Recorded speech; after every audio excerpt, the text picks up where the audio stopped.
Suamiku menggebrak meja dan meremehkan lelahku. Dia pikir aku mesin ATM tak bernyawa. Detik itu juga, kutarik semua asetku, sertifikat rumah, kunci mobil, dan deposito.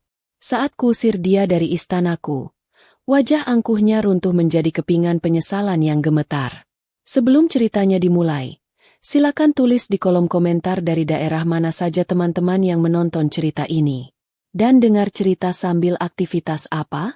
Nyapu, ngepel, tiduran, rebahan atau apa? Yuk kita simak ceritanya. Jarum jam di dinding kamar baru saja menunjukkan pukul 4 pagi. Di luar, langit masih gelap gulita, menyisakan hawa dingin yang menusuk tulang.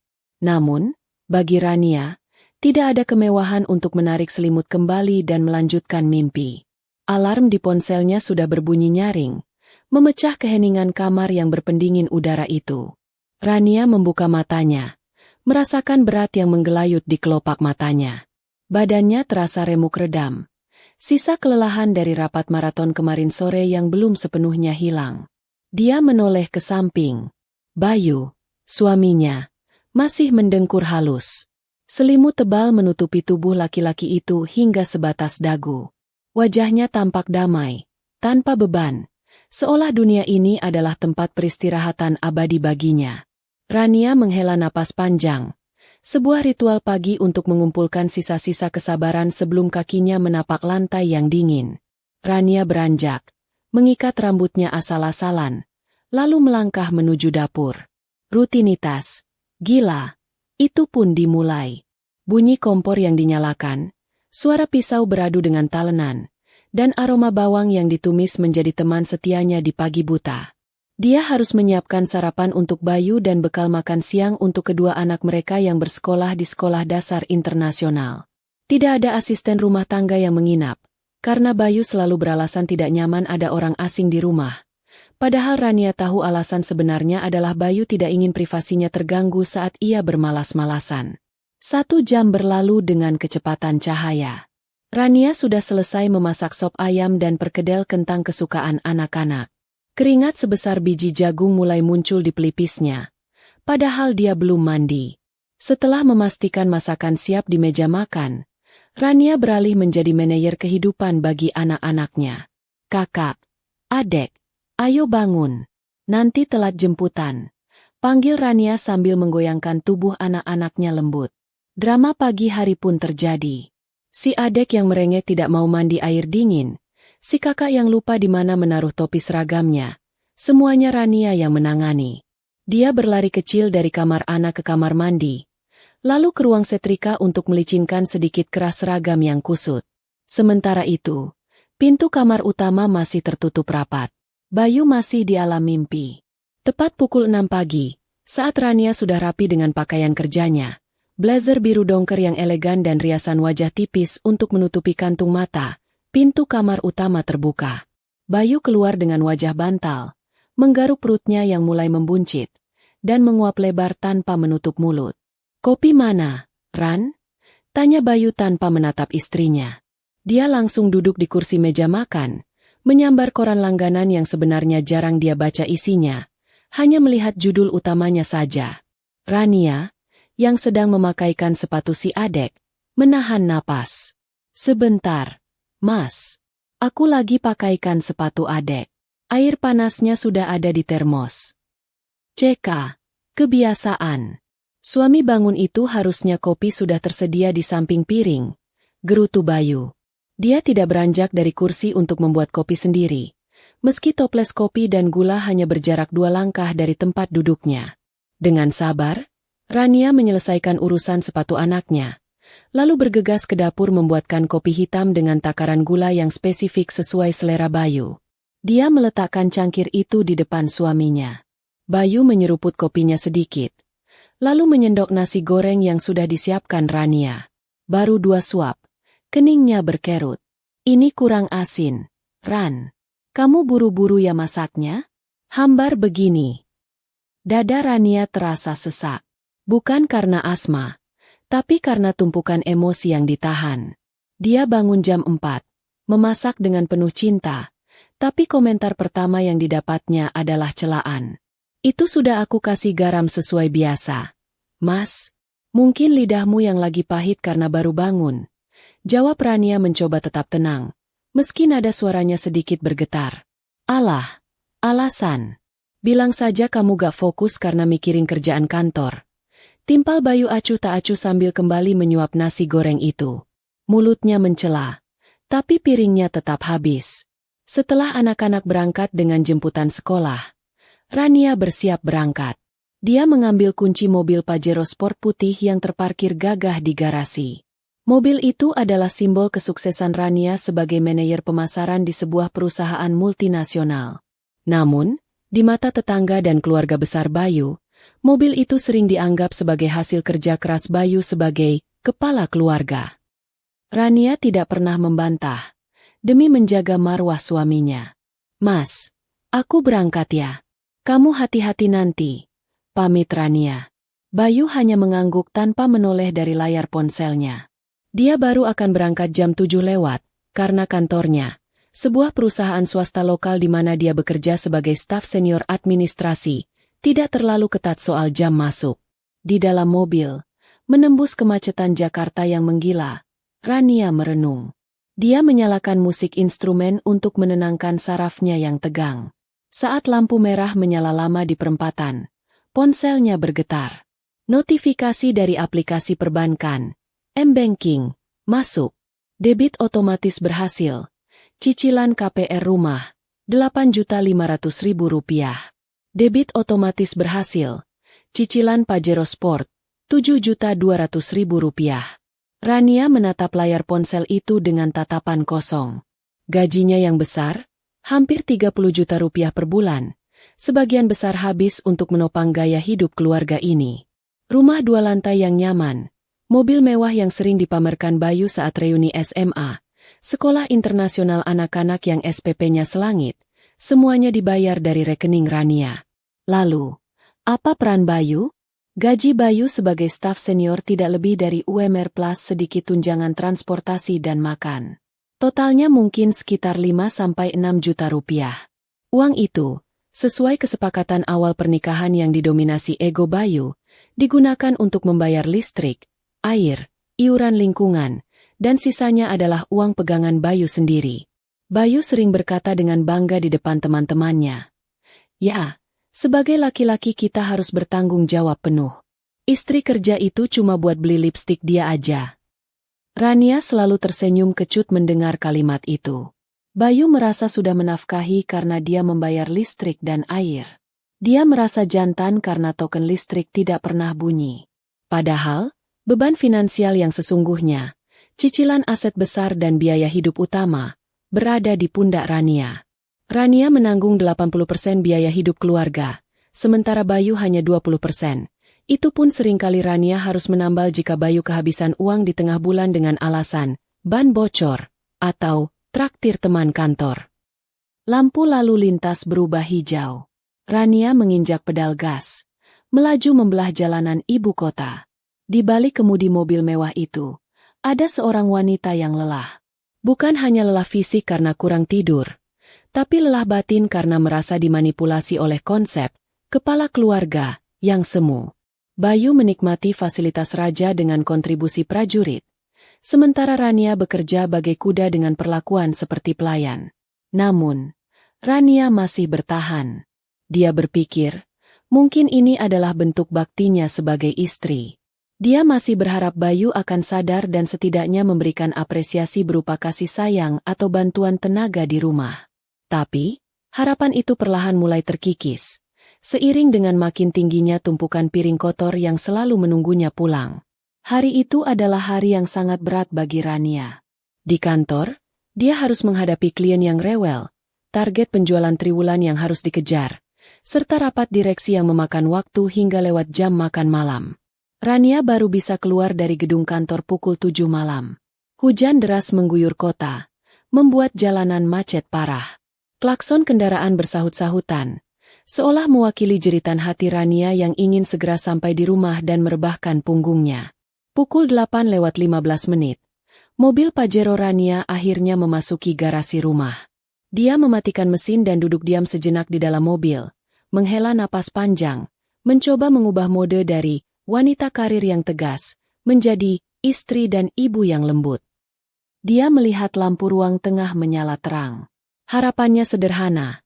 Semoga rumah rapi, anak-anak sudah makan, dan dia bisa langsung mandi air hangat. Rania membuka pintu rumah dengan langkah gontai. Tas kerjanya yang berisi laptop terasa sangat berat di bahu.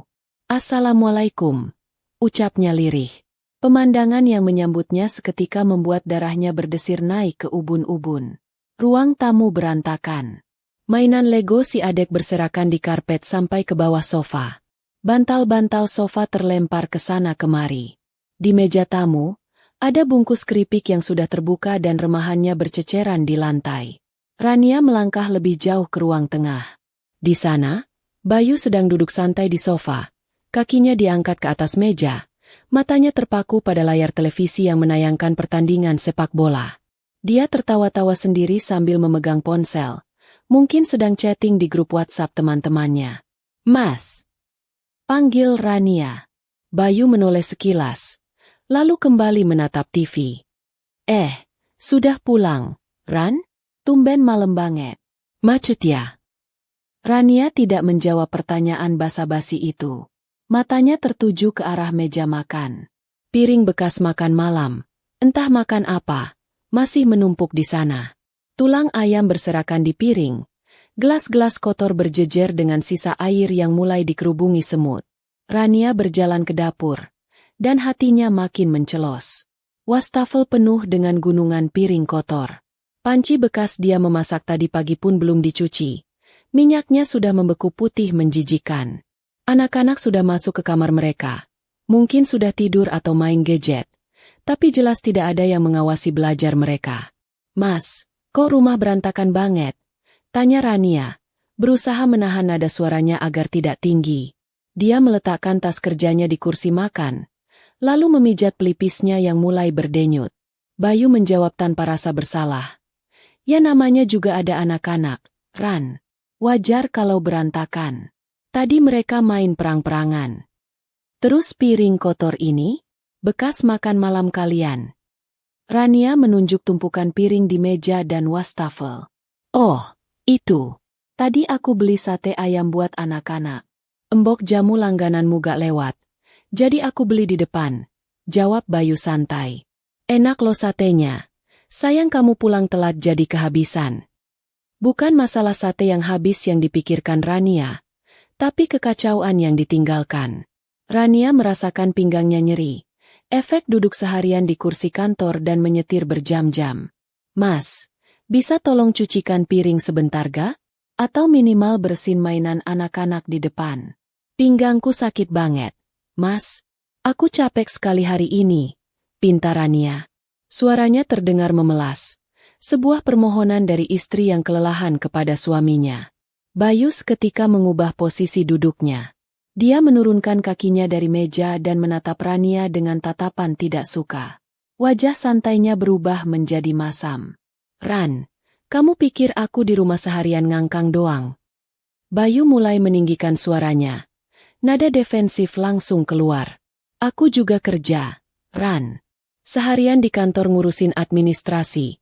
Dimarahin bos karena berkas telat. Pusing kepalaku. Pulang ke rumah maunya istirahat. Malah disuruh nyuci piring." Rania ternganga tak percaya. Dia tahu persis beban kerja Bayu. Kantor Bayu sangat santai. Bahkan Bayu sering pulang jam 4 sore tenggo. "Mas, kamu pulang jam berapa tadi?" tanya Rania menyelidik. "Jam 5 kurang dikit sudah sampai rumah," jawab Bayu cepat. "Berarti dari jam 5 sampai jam 8. Kamu ngapain aja? Masa nyuci piring bekas makan sendiri gak sempat? Aku berangkat jam 6 pagi, pulang jam 8 malam. Mas, masih harus masak pagi-pagi buta. Aku cuma minta tolong sedikit." "Jangan hitung-hitungan sama suami," potong Bayu tajam. Kalimat andalannya keluar. "Itu tugas istri, Rania. Kodrat perempuan itu ngurus rumah tangga. Dapur, kasur, sumur. Itu wilayahmu.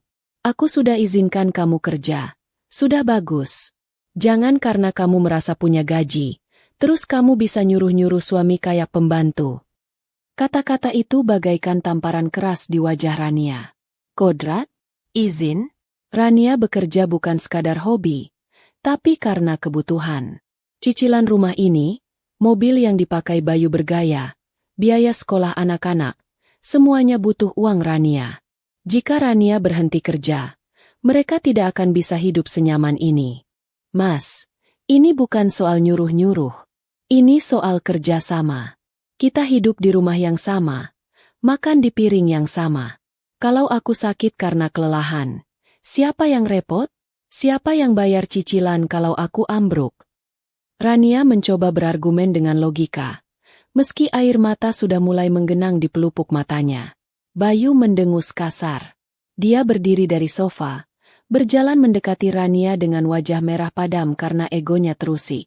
Bagi Bayu, disuruh mencuci piring adalah sebuah penghinaan terhadap maskulinitasnya.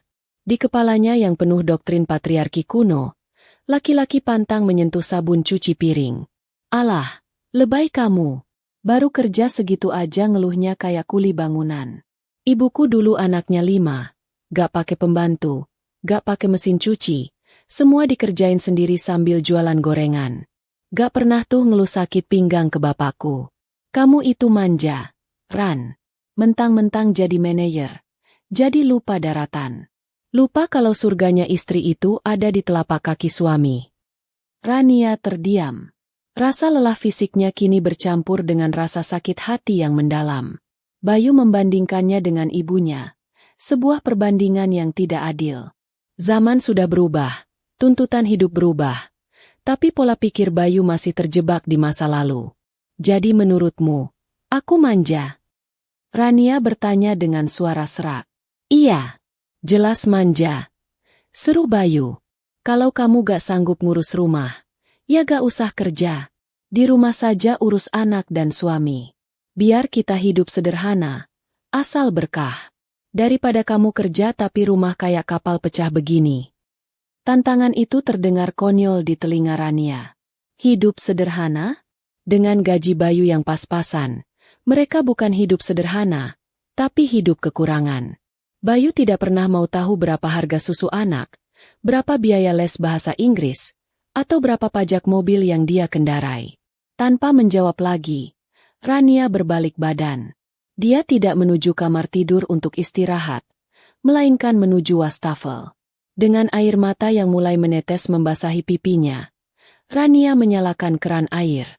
Dia mengambil spons, menuangkan sabun cair, dan mulai mencuci piring-piring kotor itu. Bayu melihat itu dengan senyum kemenangan tipis di bibirnya. Dia merasa berhasil mendidik istrinya. Dia merasa dominasinya sebagai kepala keluarga tetap terjaga. Nah, gitu dong. Itu baru istri solehah. Gumam Bayu sambil kembali duduk di sofa dan membesarkan volume TV. Rania mencuci piring dengan gerakan kasar. Piring beradu dengan piring menimbulkan suara gaduh. Tapi suara itu kalah oleh gemuruh di dadanya. Malam itu, di depan wastafel penuh busa, Rania tidak hanya membersihkan sisa makanan. Dia sedang membersihkan sisa-sisa hormat dan cintanya kepada laki-laki yang sedang tertawa menonton bola di ruang tengah. Rania sadar, ini tidak bisa dibiarkan terus-menerus. Tapi malam ini dia terlalu lelah untuk berdebat lagi. Dia memilih mengalah untuk menang di kemudian hari. Namun, jauh di lubuk hatinya, sebuah bom waktu sedang dirakit. Dan pemicunya adalah ketidakpedulian Bayu yang semakin menjadi-jadi. Bibit pertengkaran ini bukan lagi sekadar benih, tapi sudah mulai tumbuh menjadi pohon konflik yang siap menumbangkan rumah tangga mereka kapan saja. Seminggu setelah insiden cucian piring itu, suasana di rumah Rania bukannya membaik, malah semakin terasa seperti berjalan di atas kulit telur. Hening, tegang, dan penuh kewaspadaan. Rania memilih untuk meminimalisir interaksi demi menjaga kewarasannya, sementara Bayu seolah merasa menang perang dan semakin menunjukkan dominasinya dengan cara yang menyebalkan. Dia semakin sering memerintah, mulai dari minta diambilkan handuk, minta dibuatkan teh manis saat iklan TV muncul, hingga menaruh kaos kaki kotor sembarangan di ruang tamu. Puncak dari segala ketegangan itu terjadi pada malam Jumat. Malam yang seharusnya menjadi waktu istirahat bagi keluarga, justru menjadi neraka bagi Rania. Hari itu Rania pulang dengan kondisi fisik yang benar-benar di titik nadir. Dia sedang datang bulan hari pertama, perutnya kram hebat, ditambah lagi AC di kantornya mati seharian yang membuatnya pusing karena kepanasan. Saat Rania melangkah masuk rumah, dia berharap ada sedikit empati. Namun, harapan tinggallah harapan. Pemandangan pertama yang dilihatnya adalah Bayu yang sedang asyik bermain game online di ponselnya, duduk bersila di sofa dengan volume suara game yang memekakan telinga. Di meja depan sofa, terdapat surat pemberitahuan dari sekolah anak-anak tentang field trip keluar kota yang membutuhkan biaya tambahan sebesar 2 juta rupiah per anak, dan harus dibayar besok pagi. Rania meletakkan tasnya dengan lemas. Dia mengambil surat itu, membacanya sekilas, lalu menatap suaminya. Mas, ini ada tagihan field trip anak-anak. Totalnya 4 juta buat kakak sama adek. Harus transfer besok, ujar Rania sambil memegang perutnya yang nyeri. Bayu tidak mengalihkan pandangannya dari layar ponsel. Jari jemarinya masih sibuk menari di atas layar, membunuh musuh-musuh virtualnya. Ya sudah, bayar saja dulu pakai uangmu. Nanti kalau aku ada rezeki aku ganti. Sahutnya enteng. Kata nanti, dan kalau ada rezeki, adalah dua frasa favorit Bayu yang Rania tahu artinya adalah tidak akan pernah diganti. Darah Rania mendidih. Bukan hanya soal uang, tapi soal sikap meremehkan itu. Mas, bulan ini pengeluaranku banyak banget. Servis mobil kemarin habis 5 juta. Terus bayar asuransi kesehatan orang tuamu juga aku yang talangin. Uang bulananku sudah menipis. Kamu ada pegangan kan? Gajimu kan utuh bulan ini cuma buat bayar listrik sama air.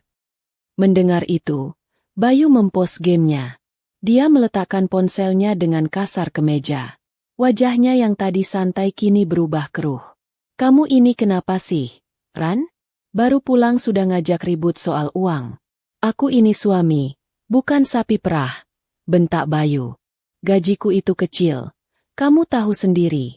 Buat bensin, buat makan siang, buat pegangan aku saja pas-pasan. Kamu kan gajinya besar, manajer. Masa uang 4 juta saja dipermasalahkan sama suami sendiri? Pelit amat jadi istri.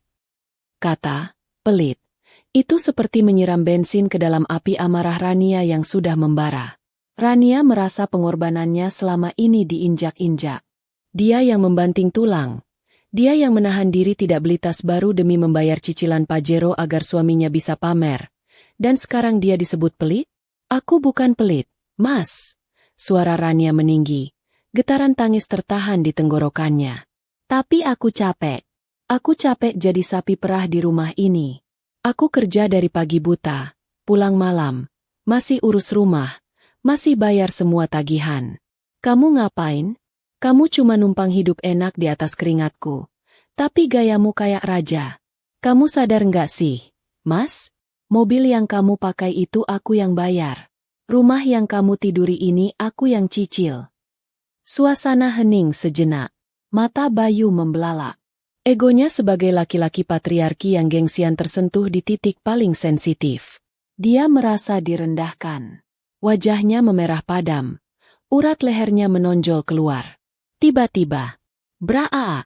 Bayu berdiri dan menggebrak meja kaca di depannya dengan sangat keras. Suara hantamannya membuat gelas di atas meja bergetar dan hampir jatuh. Jantung Rania serasa mau copot. Anak-anak yang sedang di kamar mungkin mendengar. Tapi mereka terlalu takut untuk keluar. Diam kamu! Teriak Bayu menggelegar. Telunjuknya menuding tepat ke wajah Rania. Berani-beraninya kamu ungkit-ungkit harta di depan suami. Perempuan kerja itu biasa. Jangan banyak alasan capek. Ibuku dulu bisa ngurus 5 anak, jualan, nyuci di sungai. Gak pernah sekalipun dia berani meninggikan suara ke bapak. Kenapa kamu manja sekali? Bayu melangkah maju, memperpendek jarak dengan Rania, mengintimidasinya dengan postur tubuhnya yang lebih besar. Kalau kamu gak ikhlas ngurus rumah, gak usah kerja sekalian. Di rumah saja. Biar tahu rasa kamu hidup susah. Kamu pikir karena kamu punya uang kamu bisa nginjak-nginjak harga diri suami? Hah? Istri macam apa kamu? Rania mundur selangkah. Air matanya sudah tumpah membasahi pipi. Hatinya hancur berkeping-keping. Bukan karena bentakan itu, tapi karena realita yang terpampang jelas di depan matanya. Laki-laki ini tidak mencintainya. Laki-laki ini hanya mencintai kenyamanan yang Rania berikan. Laki-laki ini tidak melihat Rania sebagai partner, melainkan sebagai pelayan yang kebetulan kaya.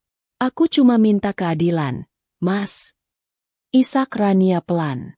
Keadilan apa? Potong Bayu kasar. Kodrat istri itu melayani. Surga istri itu nurut sama suami. Kalau aku bilang A, ya A. Jangan membantah pakai alasan capek atau uang. Dasar istri durhaka. Bayu meludah ke lantai, tepat di dekat kaki Rania, sebagai tanda kejijikannya. Lalu dia menyambar kunci motor dan jaketnya. Malas aku di rumah. Sumpek lihat mukamu yang cemberut terus. Bayu membanting pintu depan sekuat tenaga saat keluar, meninggalkan Rania yang berdiri mematung di tengah ruang tamu yang hening. Namun, di tengah keheningan itu, sesuatu terjadi dalam diri Rania. Tangisannya perlahan berhenti. Isakannya mereda. Dia menghapus air mata di pipinya dengan punggung tangan, bukan dengan gerakan lemah lembut, tapi dengan gerakan kasar dan tegas. Tatapannya yang tadi penuh kesedihan, perlahan berubah. Sorot matanya menjadi dingin, sedingin es batu. Rasa sakit di hatinya tiba-tiba membeku, berubah menjadi sebuah kesadaran yang menakutkan namun membebaskan. Malam itu, Rania tidak lagi merasa sedih. Dia merasa selesai. Cinta yang dia pertahankan mati-matian selama 10 tahun pernikahan, malam ini resmi mati di tangan ego suaminya sendiri. Gebrakan meja itu bukan hanya menggetarkan gelas, tapi meruntuhkan sisa-sisa kesabarannya. Rania berjalan tenang menuju kamar mandi. Dia mencuci mukanya, menatap pantulan dirinya di cermin. Kantung mata hitam, wajah lelah, kerutan halus yang mulai muncul karena stres. Cukup, bisiknya pada bayangan di cermin. Cukup sudah Rania yang bodoh. Kalau dia menginginkan istri tradisional yang penurut, baiklah. Tapi dia lupa, istri tradisional butuh suami tradisional yang menafkahi penuh. Malam itu Rania tidur bukan dengan air mata, tapi dengan sebuah rencana. Hatinya sudah tertutup rapat, dan kuncinya telah dia buang jauh-jauh. Keesokan harinya, Rania datang ke kantor dengan mata yang bengkak meski sudah ditutupi concealer tebal. Dia mencoba bekerja seperti biasa, tapi konsentrasinya buyar. Laporan pemasaran di layar laptopnya hanya tampak seperti kumpulan huruf yang menari-nari tanpa makna. Saat jam makan siang tiba, Rania tidak berniat turun ke kantin. Dia hanya ingin duduk di kubikelnya, membenamkan wajah di antara tumpukan berkas. Namun, ketukan hak sepatu yang khas terdengar mendekat. Rania, kamu nggak makan siang? Rania mendongak. Di depannya berdiri Bu Siska, senior legal counsel di perusahaan tempat Rania bekerja. Bu Siska adalah wanita berusia 50 tahun yang karismatik, cerdas, dan terkenal dengan logika berpikirnya yang tajam serta tanpa kompromi. Dia janda cerai mati yang sukses membesarkan 3 anak sendirian tanpa drama. Melihat kondisi Rania, Bu Siska langsung paham. Tanpa menunggu jawaban, Bu Siska menarik kursi kosong dan duduk di sebelah Rania. Ayo ikut saya. Kita makan di luar. Bukan di kantin, tapi di restoran Jepang depan kantor. Saya traktir. Kamu butuh sushi dan teh hijau hangat, dan sepertinya kamu butuh bicara. Rania tidak kuasa menolak. Aura keibuan sekaligus ketegasan Bu Siska membuatnya menurut. 15 menit kemudian, mereka sudah duduk di pojok restoran yang tenang. Setelah pelayan mencatat pesanan, Bu Siska menatap Rania lekat-lekat. Cerita. Jangan ada yang ditutupi. Saya lihat matamu bengkak bukan karena kurang tidur biasa, tapi karena menangis semalaman. Suamimu lagi? Tebak Bu Siska tepat sasaran. Pertahanan Rania runtuh. Di hadapan senior yang dia hormati itu, Rania menceritakan semuanya.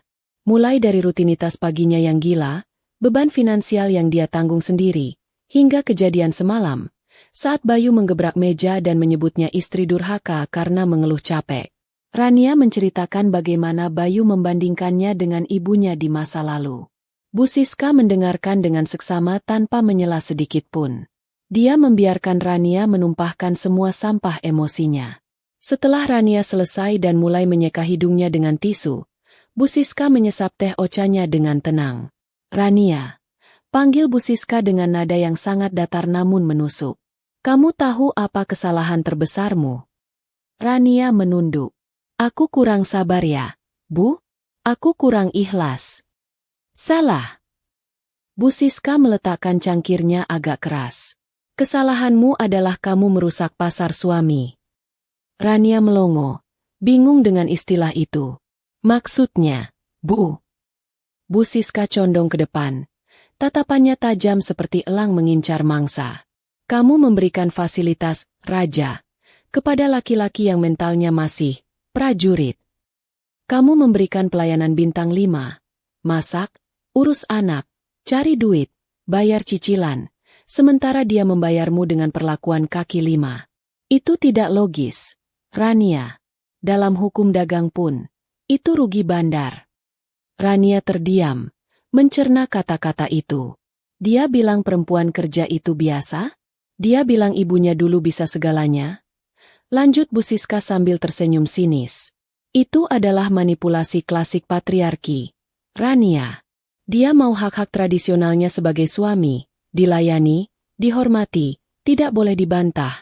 Tapi dia menolak kewajiban tradisionalnya, menafkahi 100%, melindungi, menanggung beban keluarga. Dia menerapkan standar ganda. Dia mau enaknya zaman modern, istri cari duit. Tapi mau enaknya zaman dulu, istri babu. Terus aku harus gimana, Bu? Kalau aku minta cerai sekarang, kasihan anak-anak. Mereka masih kecil." Lirih Rania. "Siapa yang suruh cerai sekarang?" Bu Siska menggeleng. "Perceraian itu mahal dan ribet kalau kamu belum siap amunisinya. Sekarang, yang perlu kamu lakukan adalah audit keuangan dan peran." "Audit?" "Iya, audit," tegas Bu Siska. "Dia menantangmu kan? Dia bilang kalau kamu nggak ikhlas ngurus rumah, nggak usah kerja sekalian? Dia menuntut kamu jadi istri tradisional yang penurut." Rania mengangguk. "Maka jadilah istri tradisional seperti yang dia minta," kata Bu Siska dengan senyum penuh arti yang membuat bulu kuduk Rania meremang. Istri tradisional itu tugasnya di rumah. Dia tidak pusing mikirin bayar listrik, tidak pusing mikirin cicilan mobil, tidak pusing mikirin SPP sekolah internasional. Itu tugas kepala keluarga. Tugas suami. Rania mulai menangkap arah pembicaraan ini. "Tapi Bu, gaji Mas Bayu kecil. Nggak akan cukup buat bayar semua itu." "Itu bukan urusanmu," potong Bu Siska cepat. "Itu urusan dia sebagai laki-laki yang mengaku imam dan kepala keluarga. Kamu selama ini menjadi penyelamat dia, menutupi ketidakmampuannya dengan gajimu, sehingga dia merasa hebat. Dia merasa gajinya cukup karena kamu yang menambal sisanya. Dia tidak pernah merasakan konsekuensi dari gaya hidupnya sendiri." Bu Siska mengambil serbet dan pulpen dari tasnya, lalu menuliskan sesuatu. "Strateginya begini, Rania. Mulai hari ini, lakukan malicious compliance, atau kepatuhan yang mematikan. Dia bilang kamu jangan banyak alasan capek karena kerja? Berhenti mengeluh. Tapi berhenti juga mensubsidi. Katakan padanya, 'Mas, aku sadar omonganmu benar. Kodrat istri itu menurut suami. Jadi, uang gajiku akan kutabung semua untuk masa depan anak-anak, supaya aku tidak sombong seperti katamu. Untuk urusan rumah tangga, tagihan, dan makan, aku serahkan sepenuhnya ke kamu sebagai kepala keluarga yang terhormat.'" Rania menelan ludah. Dia bakal marah besar. "Bu, cicilan Pajero itu 7 juta. Gajinya cuma 6 juta. Biarkan dia marah. Biarkan dia panik," ujar Bu Siska dingin. "Kamu harus tega. Kalau dia tidak sanggup bayar, biarkan mobil itu ditarik leasing. Biarkan listrik rumah padam. Biarkan dia yang menghadapi debt collector. Kamu harus membiarkan dia menabrak tembok realitas supaya dia sadar bahwa selama ini dia berdiri di atas punggungmu, bukan di atas kakinya sendiri. Rania membayangkan skenario itu. Ada rasa takut, tapi ada juga rasa puas yang menjalar di dadanya. Tapi makan anak-anak gimana, Bu? Tanya Rania khawatir. Kamu tetap pegang uangmu. Kalau listrik mati, ajak anak-anak nginep di hotel atau rumah orang tuamu. Kalau nggak ada makanan di meja karena dia nggak kasih uang belanja, kamu beli makanan matang buat kamu dan anak-anak saja. Makan di kamar. Jangan kasih dia sesendok pun. Biar dia makan gengsinya sendiri. Bu Siska menggenggam tangan Rania erat. Rania, dengar saya. Suami itu partner. Bukan anak sulungmu yang harus kamu asuh. Kalau dia mau dianggap raja, dia harus punya harta kerajaan, bukan memeras rakyatnya. Kembalikan semua tagihan ke kepala keluarga. Jadilah wanita lemah lembut yang dia inginkan. Kalau dia tanya kenapa nggak bayar listrik, jawab dengan manis. Aduh mas, aku kan cuma perempuan. Aku nggak ngerti cari uang, kan kamu yang laki-laki hebat. Rania tertawa kecil. Tawa pertama yang keluar dari mulutnya sejak semalam. Logika Bu Siska begitu brutal tapi begitu masuk akal. Terima kasih, Bu Siska. Aku paham sekarang. Ucap Rania dengan mata yang mulai berbinar. Bukan binar air mata, tapi binar perlawanan. Bagus. Bu Siska tersenyum puas dan memberi isyarat pada pelayan untuk meminta bon. Habiskan sushimu. Kamu butuh tenaga. Perang baru saja dimulai, dan kali ini, kamu yang pegang kendali. Ingat, jangan pernah terlihat emosi lagi di depan dia. Senyum, sopan, tapi matikan keran uangmu serapat-rapatnya. Siang itu, Rania kembali ke kantor dengan langkah yang jauh lebih ringan. Dia tidak sabar menunggu akhir bulan. Amplop-amplop tagihan yang biasanya dia robek dan dia bayar via autodebit, kini akan dia kumpulkan dengan rapi. Dia akan memberikannya sebagai hadiah, kehormatan bagi sang suami yang merasa dirinya raja. Malam itu, Rania pulang dengan rencana besar di kepalanya. Roda nasib Bayu sedang berputar menuju kehancuran, dan Bayu sama sekali tidak menyadarinya karena dia terlalu sibuk dengan egonya yang setinggi langit. Rania sudah siap menjadi istri tradisional yang sesungguhnya. Sepulang dari makan siang bersama Bu Siska, ada sesuatu yang berubah secara fundamental di dalam diri Rania. Perubahan itu tidak kasat mata seperti potongan rambut baru atau gaya berpakaian yang berbeda, melainkan perubahan pada aura dan tatapan matanya. Jika biasanya Rania pulang ke rumah dengan langkah terburu-buru, penuh kecemasan memikirkan menu makan malam atau cucian yang belum kering, sore itu langkahnya tenang, terukur, dan santai. Dia mampir sebentar ke sebuah restoran keluarga favorit anak-anaknya. Di sana, dia memesan 2 porsi bento lengkap dengan sup miso dan salad, serta 1 porsi sushi premium untuk dirinya sendiri. Tidak ada porsi untuk Bayu. Rania ingat betul kata-kata Bu Siska. Biarkan dia makan gengsinya sendiri. Rania juga mampir ke sebuah laundry kiloan premium yang letaknya tak jauh dari komplek perumahan. Dia membuat kesepakaan langganan bulanan untuk layanan cuci setrika, khusus untuk pakaian wanita dan seragam anak-anak. Ketika mobil Pajero putih itu memasuki garasi rumah, waktu sudah menunjukkan pukul 6 sore. Langit mulai temaram. Rania mematikan mesin, mengambil bungkusan makanan, dan melenggang masuk ke dalam rumah. Di ruang tengah, pemandangan klasik kembali tersaji. Bayu sudah pulang, duduk di sofa dengan kaki di atas meja, menonton berita sore. Asap rokok mengepul tipis di sekitarnya, menambah pengap ruangan ber-AC itu. Melihat Rania pulang, Bayu menoleh sedikit, berharap melihat kantong belanjaan pasar atau setidaknya aroma masakan yang akan segera tercium dari dapur. Assalamualaikum, ucap Rania datar, tanpa senyum, tanpa nada manja yang biasanya dia gunakan untuk mencari perhatian suaminya. Waalaikumsalam, jawab Bayu tanpa mengalihkan pandangan dari TV. Tumben jam segini sudah sampai. Masak apa hari ini? Aku lagi pengen sayur asem sama ikan asin. Ran. Tadi siang di kantor makan nasi padang. Jadi enek. Rania tidak langsung menjawab. Dia meletakkan bungkusan makanan di meja makan, lalu memanggil anak-anak yang sedang bermain di kamar. Kakak, adek, ayo makan dulu. Ibu belikan bento kesukaan kalian, seru Rania. Kedua anaknya langsung berlarian keluar dengan wajah sumringah. Bayu mengernyitkan dahi. Dia bangkit dari sofa dan berjalan menuju meja makan, melongo ke dalam kantong plastik yang dibawa Rania. Dia melihat 3 kotak makanan. 1 sushi, 2 bento. Tidak ada jatah untuknya.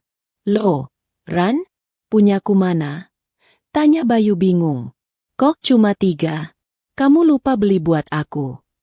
Rania duduk dengan anggun, membuka sumpitnya, lalu menatap Bayu dengan tatapan polos yang dibuat-buat. Oh, Mas Bayu lapar? Maaf ya Mas, aku nggak masak hari ini. Aku juga nggak beli buat Mas. Soalnya kemarin Mas bilang aku nggak boleh banyak alasan capek. Jadi, supaya aku nggak capek dan nggak ngeluh, aku memutuskan untuk berhenti masak. Aku mau istirahat total sepulang kerja, sesuai keinginanmu supaya aku nggak jadi istri yang banyak mengeluh. Rahang Bayu jatuh. Dia menatap istrinya tak percaya. Maksud kamu apa? Terus aku makan apa? Ya terserah Mas dong. Jawab Rania sambil mencelupkan sushi ke dalam kecap asin. Mas kan laki-laki dewasa, kepala keluarga. Pasti bisa cari makan sendiri. Di depan komplek banyak warung. Atau Mas bisa pesan ojek online. Aku lagi menghemat tenaga. Mas, biar nanti kalau Mas minta tolong atau apa, aku nggak alasan sakit pinggang lagi. Kan Mas nggak suka kalau aku ngeluh. Bayu terdiam. Wajahnya memerah menahan amarah. Namun, dia bingung harus marah karena apa. Rania menggunakan logika Bayu sendiri untuk menyerangnya. Bayu mendengus kasar. Gengsinya terlalu tinggi untuk memohon. Ya sudah kalau nggak mau belikan. Pelit amat sama suami. Awas ya nanti kalau kamu minta tolong antarin anak-anak. Ancam Bayu sambil kembali ke sofa. Dia mengambil ponselnya dan memesan mie ayam dengan saldo dompet digital yang tinggal sedikit. Keesokan harinya, transformasi itu semakin nyata. Pagi-pagi buta, tidak ada lagi bunyi kompor. Rania bangun jam 5, mandi dengan tenang, lalu membangunkan anak-anak. Sarapan pagi itu adalah roti gandum dan susu yang praktis. Saat Bayu bangun jam 6 dan mencari kopi, meja makan kosong. Tidak ada kopi. Tidak ada nasi goreng. Rania sedang duduk santai membaca majalah sambil menunggu anak-anak selesai memakai sepatu. Ran, kopi mana? Teriak Bayu dari dapur. Bikin sendiri, Mas. Air panas ada di dispenser. Kopi ada di toples. Tanganku lagi pakai hand cream. Lengket kalau buat nyendok gula. Sahut Rania dari ruang tamu. Bayu menggerutu panjang lebar. Membanting sendok ke gelas. Menciptakan keributan kecil di pagi hari. Istri macam apa ini? Bikin kopi saja nggak mau. Durhaka kamu lama-lama, Ran. Rania hanya tersenyum tipis mendengar kata, durhaka. Itu lagi. Kata itu sudah kehilangan taringnya. Puncaknya terjadi 2 hari kemudian.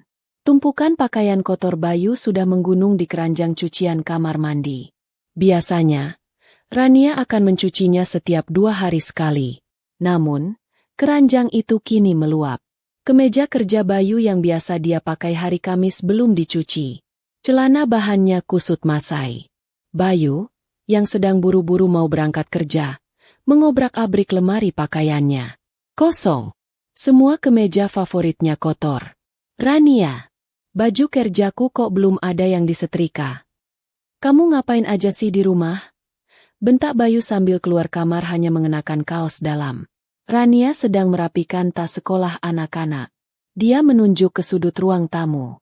Di sana ada tumpukan pakaian yang sudah rapi, terbungkus plastik laundry wangi, dan dilipat sempurna. Tapi itu hanya pakaian Rania dan anak-anak. Baju aku dan anak-anak sudah bersih. Mas, ada di situ. Jawab Rania santai. Bukan baju kalian. Bajuku. Seru Bayu frustrasi. Oh, baju Mas? Masih di keranjang kotor tuh. Jawab Rania tanpa rasa bersalah sedikit pun. Kenapa nggak dicuci sekalian? Kamu kan nyuci baju. Siapa bilang aku nyuci?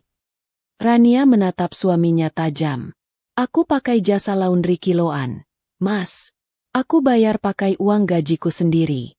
Karena Mas bilang uang gajiku itu cuma buat lipstik. Ya sudah aku pakai buat lipstik, gaya hidupku dan anak-anak, yaitu laundry. Kalau baju Mas mau dicuciin juga, Mas harus bayar sendiri ke tukang laundrynya. Atau Mas cuci sendiri pakai tangan. Ingat kan? Ibunya Mas dulu nyuci di sungai buat 5 anak tanpa ngeluh. Masa Mas nyuci baju sendiri buat 1 orang saja nggak bisa? Bayu seperti ditampar bolak-balik. Wajahnya merah padam antara malu dan marah. Dia tidak punya uang tunai untuk bayar laundry express pagi ini. Kamu benar-benar keterlaluan ya sekarang. Berubah kamu, Ran. Dulu kamu nggak begini. Bayu menunjuk-nunjuk wajah Rania. Aku berubah karena Mas yang minta. Potong Rania dingin. Mas minta istri yang penurut dan gak banyak ngeluh capek. Inilah aku. Aku gak ngeluh capek lagi kan? Karena aku memangkas semua pekerjaan yang bikin aku capek. Termasuk mengurus keperluan Mas yang sebenarnya Mas bisa lakukan sendiri. Selamat menikmati kemandirian, suamiku. Pagi itu, Bayu berangkat kerja dengan memakai kemeja batik lama yang warnanya sudah agak pudar dan bau apek lemari karena sudah lama tidak dipakai. Dia membanting pintu mobil yang cicilannya dibayar Rania, dengan penuh emosi. Rania melihat kepergian suaminya dari jendela dengan tatapan puas. Di kantor, Rania merasa jauh lebih segar. Beban fisiknya berkurang drastis. Dia menyewa seorang art harian bernama Mbok Nah yang datang jam 9 pagi sampai jam 12 siang. Tugas Mbok Nah spesifik, menyapu, mengepel, mencuci piring, hanya piring yang ada di wastafel saat itu, dan membersihkan kamar mandi. Rania memberi instruksi tegas. Mbok, kalau ada baju Pak Bayu berserakan, biarkan saja. Jangan dicuci, jangan dilipat, taruh saja di atas kasurnya. Kalau ada piring kotor bekas Pak Bayu makan malam yang belum dicuci, biarkan saja di meja. Jangan disentuh. Mbok Nah awalnya bingung, tapi karena Rania membayar mahal, dia menurut saja. Malam harinya, ketika Bayu pulang, dia menemukan rumah bersih, lantai kinclong. Tapi ketika masuk kamar, dia menemukan gundukan baju kotornya sendiri di atas tempat tidur, tepat di sisi tempat dia tidur. Piring bekas mie ayamnya semalam juga masih tergeletak di meja makan, dikerubungi semut. Rania, ini kenapa piring gak dicuci?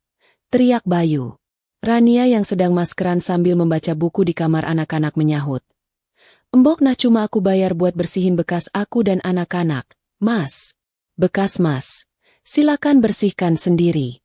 Kan Mas, Raja, di rumah ini, masa Raja gak punya uang buat sewa pembantu sendiri? Bayu kehabisan kata-kata. Dia merasa dipermainkan. Tapi setiap argumen yang dia keluarkan selalu dipatahkan Rania dengan mengutip kata-katanya sendiri di masa lalu. Senjata makan tuan. Bayu merasa asing di rumahnya sendiri. Istrinya yang dulu hangat dan melayani, kini berubah menjadi patung es yang cantik tapi tak tersentuh. Bayu ingin marah, ingin menggebrak meja lagi. Tapi dia sadar meja itu bersih karena uang Rania. Hatinya panas, tapi dia yakin ini hanya fase, ngambek, Rania yang akan berlalu. Dia tidak tahu, badai yang sebenarnya baru saja akan dimulai di akhir bulan. Hari berganti minggu, dan akhir bulan pun tiba. Suasana di rumah Rania dan Bayu seperti langit mendung yang menyimpan petir. Rania tetap pada pendiriannya, tidak melayani, tidak memasak untuk Bayu, dan tidak mengeluh. Bayu bertahan dengan ego tingginya, makan di luar dengan uang pas-pasan, mencuci baju seadanya, seringkali hanya dikucek air dan dijemur tanpa disetrika, dan tidur memunggungi Rania setiap malam. Biasanya, tanggal 25 adalah hari di mana notifikasi SMS banking Rania berbunyi bertalu-talu. Ping! Debit cicilan rumah. Ping! Debit cicilan mobil. Ping! Debit kartu kredit. Tapi bulan ini, ponsel Rania sunyi. 3 hari sebelumnya, Rania sudah pergi ke bank. Dia mencabut semua surat kuasa debit otomatis dari rekening gajinya. Dia juga memindahkan sebagian besar tabungannya ke rekening deposito yang tidak bisa diakses sembarangan. Sisa gajinya dia tarik tunai dalam jumlah besar. Lalu dia masukkan ke dalam brankas kecil di kantornya. Malam itu, tanggal 1, adalah hari penentuan. Rania pulang kerja lebih awal. Dia mampir ke toko alat tulis, membeli 1 pak amplop coklat besar dan spidol merah tebal. Sesampainya di rumah, Rania duduk di meja makan. Anak-anak sudah tidur. Dia mengeluarkan tumpukan tagihan fisik yang sudah dia cetak dari email atau dia minta kirim via pos. Dengan teliti, Rania memasukkan setiap tagihan ke dalam amplop terpisah. Amplop 1, tagihan listrik air, Rp1.500.000, karena pemakaian AC yang boros oleh Bayu. Amplop 2, SPP Sekolah Internasional Kakak Adek biaya catering, Rp8 juta. Amplop 3, cicilan KPR rumah, Rp8.500.000. Amplop 4, cicilan Pajero Sport, Rp7.200.000. Amplop 5, belanja bulanan kebutuhan dapur, Rp4 juta, estimasi. Amplop 6, iuran keamanan kebersihan lingkungan, Rp500.000. Rania menumpuk ke-6 amplop tebal itu di tengah meja makan, tepat di tempat biasa piring makan Bayu berada. Dia duduk manis menunggu suaminya pulang, ditemani secangkir teh hangat yang uapnya mengepul lembut. Jantungnya berdebar kencang, bukan karena takut, tapi karena adrenalin. Ini adalah momen di mana dia akan memulangkan tanggung jawab ke tempat yang seharusnya. Pukul 8 malam, pintu terbuka. Bayu masuk dengan wajah lelah. Motor bututnya, yang terpaksa dia pakai karena bensin Pajero habis dan Rania menolak mengisinya, mogok di jalan tadi sore. Bajunya bau asap knalpot dan keringat. Capek banget hari ini, keluh Bayu secara refleks. Lalu dia sadar Rania sedang duduk menatapnya. Dia buru-buru menegakkan badan, menjaga gengsi. Sudah pulang, Ran? Sudah, Mas. Duduk sini sebentar. Ada yang mau aku bicarakan, kata Rania lembut. Sangat lembut. Sampai-sampai Bayu merasa curiga. Bayu duduk di hadapan Rania. Matanya langsung tertuju pada tumpukan amplop coklat di meja. Apa ini? Hadiah? Tanyanya dengan nada sedikit berharap. Mungkin Rania sudah sadar dan memberinya uang tunai. Rania tersenyum manis. Bisa dibilang begitu. Ini adalah hadiah penobatanmu, Mas. Penobatan apa? Bayu mengernyit. Tangannya meraih amplop paling atas. Penobatan sebagai kepala keluarga yang sesungguhnya. Jawab Rania tenang. Mas ingatkan, waktu Mas gebrak meja itu? Mas bilang perempuan kerja itu biasa. Jangan sombong, jangan banyak alasan. Mas juga bilang kalau aku harus nurut sama Mas sebagai imam. Bayu mengangguk ragu. Egonya mulai tergelitik senang. Iya, memang begitu seharusnya. Kamu sudah sadar. Sangat sadar, Mas. Aku merenung panjang. Ternyata selama ini aku salah. Aku terlalu dominan. Aku mengambil alih tugas Mas sebagai penyedia nafkah, sehingga Mas merasa tidak dihargai. Aku minta maaf ya, Mas. Dada Bayu membusung. Ini yang dia tunggu-tunggu. Pengakuan kalah dari istrinya. Nah, gitu dong. Bagus kalau kamu sadar. Suami itu memang harus dihormati. Jadi, ini apa? Karena aku ingin menghormati Mas sebagai satu-satunya nahkoda di kapal ini, maka mulai bulan ini, aku menyerahkan seluruh kendali keuangan keluarga kepadamu. Gajiku, sesuai saran Mas agar aku tidak sombong, sudah kuamankan untuk tabungan masa depan anak-anak. Sepeser pun tidak akan aku gunakan untuk operasional rumah ini lagi. Karena kata Mas, istri itu tugasnya di rumah, melayani, dan menerima nafkah. Bukan mencari nafkah. Rania mendorong tumpukan amplop itu ke arah Bayu. Silakan, Mas. Itu semua tagihan bulan ini yang harus dibayar besok dan lusa. Sebagai kepala keluarga yang ingin dihargai, aku yakin Mas sanggup menyelesaikannya. Bayu membuka amplop pertama dengan tangan gemetar. Tagihan listrik. 1,5 juta. Matanya melotot. Kok mahal banget? Biasanya cuma 500.000. Itu karena Mas kalau tidur AC-nya 16 derajat dan lupa dimatikan kalau berangkat kerja. Dulu aku yang nambahin kekurangannya diam-diam. Sekarang, itu murni tagihannya. Jelas Rania santai. Bayu buru-buru membuka amplop kedua. SPP sekolah. 8 juta. Wajahnya mulai pucat. Keringat dingin mulai menetes di pelipisnya. Dia membuka amplop ketiga. Cicilan rumah. 8,5 juta. Tangan Bayu mulai berkeringat basah. Napasnya mulai pendek. Amplop keempat. Pajero. 7.200.000. Bayu melempar amplop itu ke meja. Matanya menatap Rania dengan horor. Rania, kamu gila ya? Ini totalnya berapa? Total semuanya sekitar 29.700.000 rupiah. Mas. Belum termasuk uang bensin Mas dan uang rokok. Jawab Rania, hafal di luar kepala. 29 juta? Pekik Bayu. Suaranya melengking tinggi, memecah keheningan malam. Kamu pikir aku punya uang dari mana? Gajiku cuma 6 juta. Rania, 6 juta. Loh. Rania memasang wajah kaget yang dibuat-buat. Katanya perempuan kerja itu biasa? Katanya uangku nggak penting? Berarti selama ini Mas merasa mampu dong menanggung gaya hidup kita? Mas kan yang mau tinggal di komplek elit ini? Mas kan yang mau anak-anak sekolah di internasional biar bisa pamer ke teman kantor? Mas kan yang maksa beli Pajero supaya kelihatan gagah?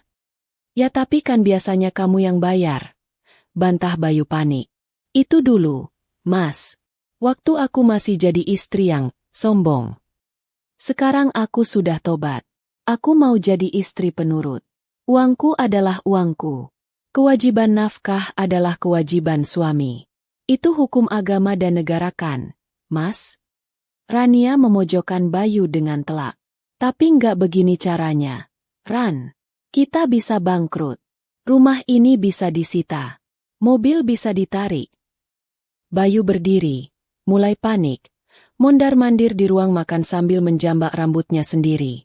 Ya kalau Mas nggak sanggup, kita turunkan standar hidup, kata Rania dingin.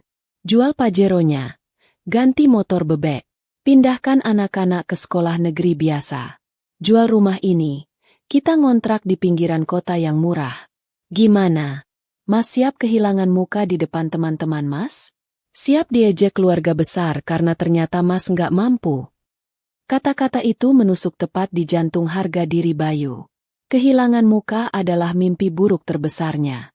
Dia membayangkan wajah teman-temannya yang akan menertawakannya jika tahu mobil mewahnya ditarik leasing. Kamu sengaja ya mau menghancurkan aku. Tuduh Bayu dengan suara bergetar. Aku tidak menghancurkanmu, Mas. Aku hanya mengembalikan tanggung jawabmu. Inilah harga dari sebuah gengsi yang selama ini Mas pelihara. Mas ingin dianggap raja? Maka bayarlah upeti kerajaannya. Jangan cuma mau duduk di singgasana tapi makan dari keringat permaisuri.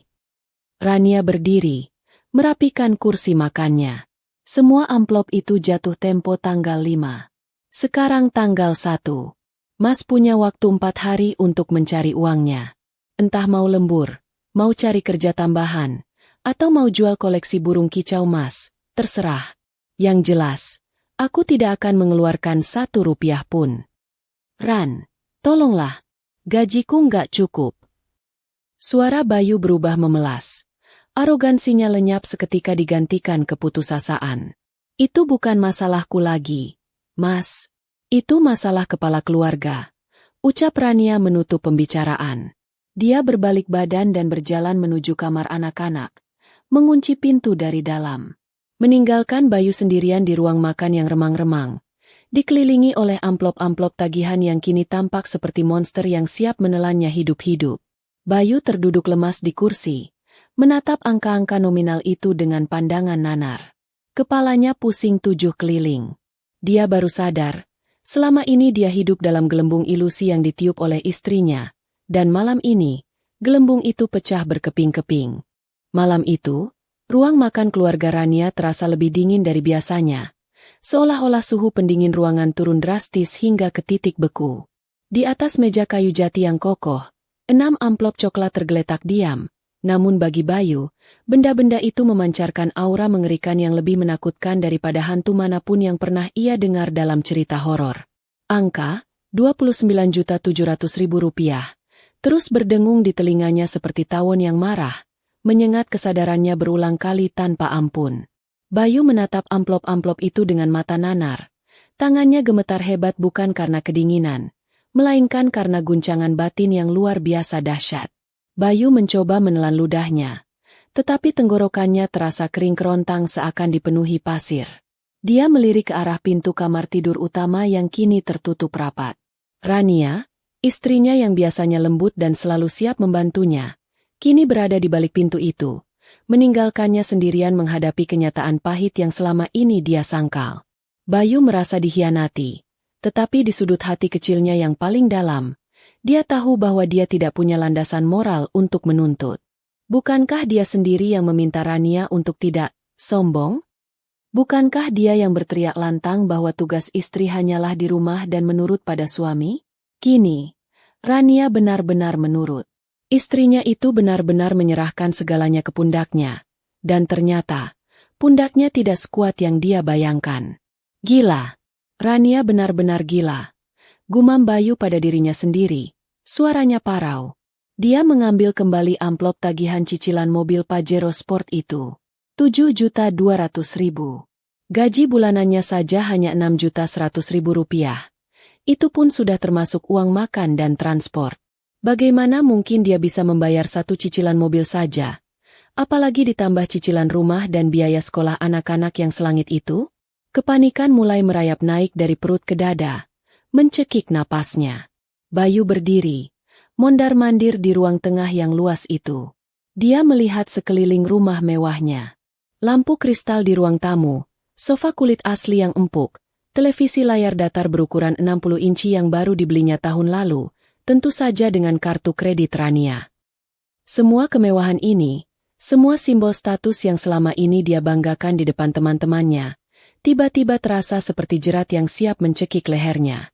Selama ini dia merasa hebat karena bisa tinggal di sini, bisa menyetir mobil gagah itu ke kantor, bisa memamerkan foto liburan keluarga di media sosial. Dia lupa, atau pura-pura lupa, bahwa fondasi dari semua kemewahan itu bukanlah dompetnya, melainkan dompet istrinya yang kini tertutup rapat. Bayu mencoba mencari celah. Otaknya berputar keras mencari jalan keluar tanpa harus merendahkan harga dirinya di depan Rania. Pasti Rania cuma menggertak, pikirnya. Mana mungkin dia tega membiarkan anak-anaknya terlantar? Mana mungkin dia membiarkan rumah ini disita ban? Ini pasti cuma drama sesaat karena dia lagi datang bulan atau lagi emosi saja. Besok pagi pasti dia bayar. Dengan keyakinan semu itu, Bayu mencoba menenangkan dirinya. Dia pergi ke dapur, menyeduh kopi instan sachet, karena kopi bubuk premium langganan Rania sudah habis dan Rania tidak membelinya lagi. Bayu duduk kembali di sofa, menyalakan televisi, mencoba mengalihkan pikirannya. Namun, tayangan komedi di layar kaca sama sekali tidak lucu baginya malam ini. Pikirannya terus melayang ke tanggal 5, tanggal jatuh tempo semua tagihan itu. Keesokan paginya, Bayu bangun dengan kepala pening. Dia berharap menemukan sarapan di meja atau setidaknya senyum Rania yang mengatakan bahwa, prank, ini sudah berakhir. Namun, harapan itu hancur seketika saat dia melihat meja makan kosong melompong. Rania sudah berangkat kerja lebih pagi bersama anak-anak, meninggalkan rumah dalam keadaan sunyi. Di meja makan, amplop-amplop itu masih ada di posisi yang sama, seolah mengejek ketidakmampuan Bayu. Bayu berangkat ke kantor dengan perasaan kacau. Sepanjang perjalanan di atas motor lamanya, karena bensin Pajero benar-benar kering kerontang, dia memikirkan strategi. Sesampainya di kantor, Bayu tidak bisa fokus bekerja. Dia ditegur atasan 2 kali karena melamun saat rapat pagi. Saat jam istirahat makan siang, Bayu tidak ikut teman-temannya makan di kantin. Dia memilih duduk di pojok musala kantor, membuka aplikasi kalkulator di ponselnya, menghitung aset yang dia miliki. Tabungan pribadinya hanya ada 3 juta rupiah. Itu uang rahasia yang dia simpan untuk modifikasi motor atau beli hobi burung kicau. 3 juta. Sangat jauh dari 29 juta. Bayu mengusap wajahnya kasar. Dia mencoba menghubungi Rania lewat pesan WhatsApp.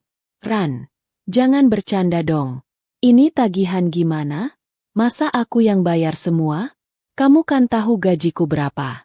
Tolonglah, jangan kayak anak kecil ngambeknya. 5 menit, 10 menit, 1 jam. Tidak ada balasan. Centang 2 biru sudah terlihat. Artinya Rania sudah membacanya, tapi dia memilih mengabaikannya. Bayu semakin panik. Dia mencoba menelpon. Tidak diangkat. Ditolak. Malam harinya, saat Rania pulang, Bayu langsung menghadangnya di ruang tamu. Wajah Bayu merah padam, campuran antara marah dan malu. Kamu sengaja ya bikin aku jantungan. Semprot Bayu tanpa basa-basi. Aku chat nggak dibales. Telpon di-reject. Kamu istri durhaka beneran ya sekarang. Rania menatap suaminya dengan tenang. Sangat tenang sampai membuat nyali Bayu sedikit ciut. Dia meletakkan tas kerjanya perlahan, lalu duduk di sofa. Mas, aku sedang bekerja tadi. Aku profesional. Dan soal chat mas, aku rasa nggak ada yang perlu dibahas. Amplop-amplop itu sudah jelas isinya. Jelas apanya? Teriak Bayu frustrasi. Aku nggak punya uang segitu. Rania. Kamu mau bunuh aku pelan-pelan hah? Kamu kan gajinya besar. Kenapa tiba-tiba pelit begini? Loh?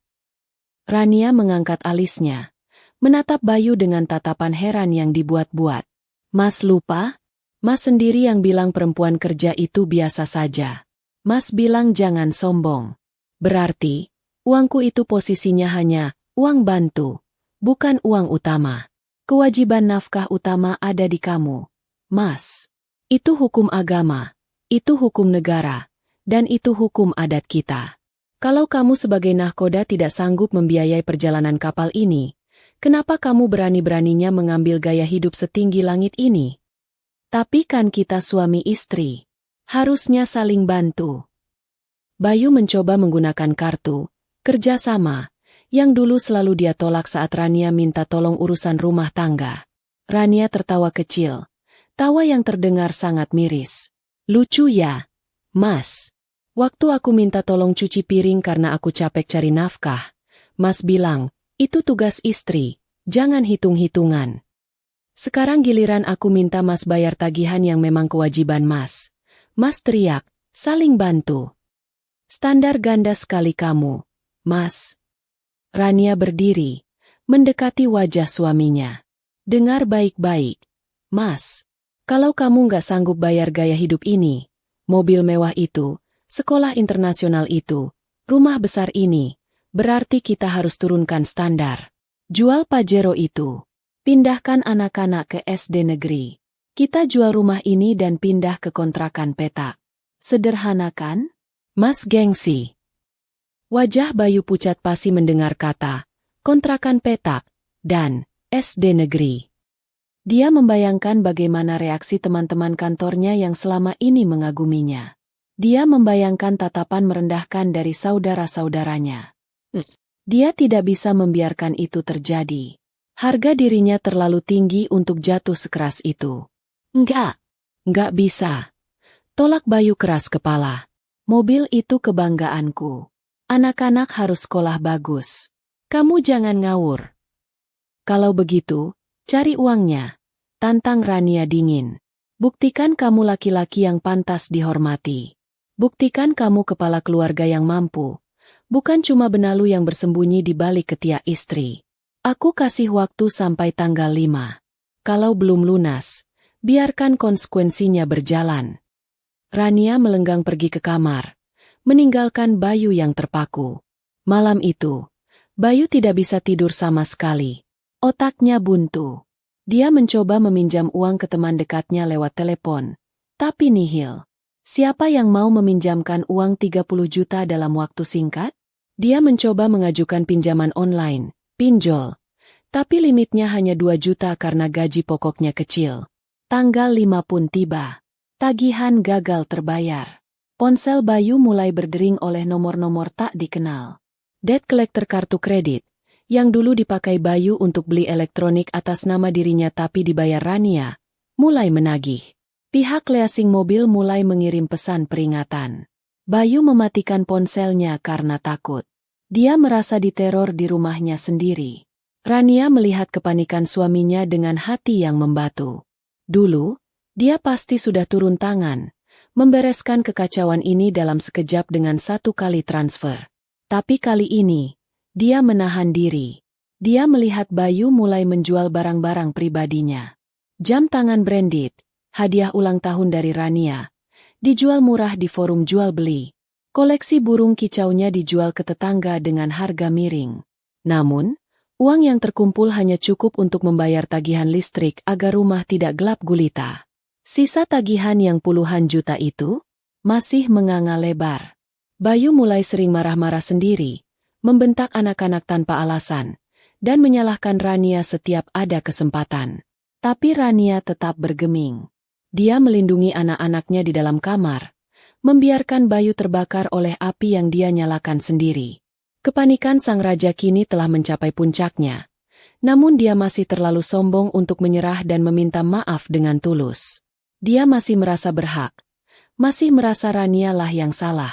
Dan sikap itulah yang akan membawanya ke jurang yang lebih dalam lagi. 2 bulan telah berlalu sejak Rania memutus aliran dana untuk kebutuhan rumah tangga.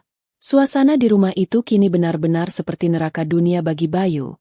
Sementara Rania hidup dalam gelembung ketenangan yang dia ciptakan sendiri. Eskalasi masalah finansial yang dihadapi Bayu bukan lagi sekadar ancaman lewat telepon, melainkan sudah menjadi teror nyata yang menghantui setiap langkahnya. Pagi itu di kantor Bayu, suasana sedang ramai. Para karyawan sedang sibuk dengan pekerjaan masing-masing. Sesekali bercanda di sela-sela mengetik laporan.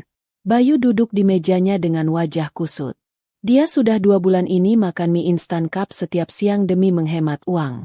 Tubuhnya terlihat lebih kurus, bukan karena diet sehat, tapi karena stres dan kurang gizi. Baju kemejanya terlihat lusuh karena dia mencucinya asal-asalan dan menyetrikanya dengan malas.